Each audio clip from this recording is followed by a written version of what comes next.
నగలు కొనడానికి రేపు మంచి రోజట, అందుకు ఇవాళ బయలుదేరుతున్నావు. నేను రాను. నువ్వు వస్తున్నావు. రానంటుంటే నువ్వు వస్తావు. నువ్వు వచ్చి తీరాలి. விடமாட்டியா? என்ன விடமாட்டியா?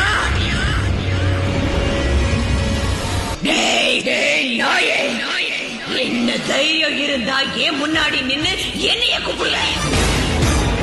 அவனை கொன்னு எரிச்சு சாம்பலாக்கி என் பகைய தீர்த்துக்கலன்னா என் பேர் சந்திரமுகியே இல்லடா.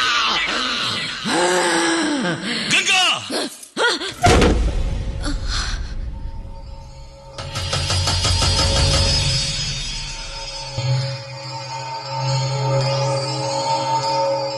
నేను ఇప్పుడు ఏమైనా చేశానా? లేదు. ఇప్పుడేదో చేశాను. లేదండి, మిమ్మల్ని ఏదో అన్నాను.